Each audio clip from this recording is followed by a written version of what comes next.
भगवान ने कुत्ते को बनाया और कहा, पूरे दिन अपने घर के दरवाजे के पास बैठो और जो भी आए या गुजरे उस पर भौंकना। इसके लिए मैं तुम्हें 20 वर्ष की आयु दूंगा। कुत्ते ने कहा, यह बहुत लंबा समय है भौंकने के लिए, मुझे केवल 10 साल ही दीजिए और बाकी 10 मैं आपको वापस करता हूं। भगवान मान गए। फिर भगवान ने बंदर को बनाया और कहा, तुम कर्तव्य करो और लोगों को हंसाओ, इसके लिए मैं तुम्हें 20 वर्ष की आयु दूंगा। बंदर ने कहा, 20 वर्षों तक कर्तव्य करना, क्या मैं 10 वर्ष वापस कर दूं जैसे कुत्ते ने किए? भगवान मान गए।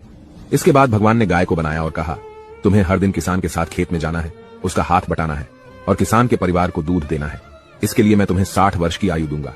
गाय ने कहा, 60 वर्षों के लिए यह कठिन जीवन है, मुझे 20 वर्ष ही दीजिए और बाकी 40 मैं आपको वापस करती हूँ। और भगवान फिर मान गए। फिर भगवान ने मनुष्य को बनाया और कहा, खाओ, सो, खेलो, शादी करो और अपने जीवन का आनंद लो, इसके लिए मैं तुम्हें 20 वर्ष की आयु दूंगा। लेकिन मनुष्य ने कहा, केवल 20 वर्ष? क्या आप मुझे कुत्ते द्वारा 10, गाय द्वारा 40 और बंदर द्वारा लौटाए गए 10 साल और नहीं दे सकते?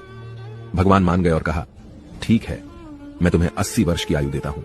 इसलिए हम पहले 20 वर्ष में खाते, सोते, खेलते और आनंद लेते हैं। अगले 40 वर्षों में हम अपने परिवार को सपोर्ट करने के लिए सूरज में मेहनत करते हैं। अगले 10 वर्षों में हम अपने पोते पोतियों के मनोरंजन के लिए बंदर की तरह कर्तव्य करते हैं और आखिरी 10 वर्षों में हम बरामदे में बैठकर सभी पर चिल्लाते हैं। यही मानव जीवन है।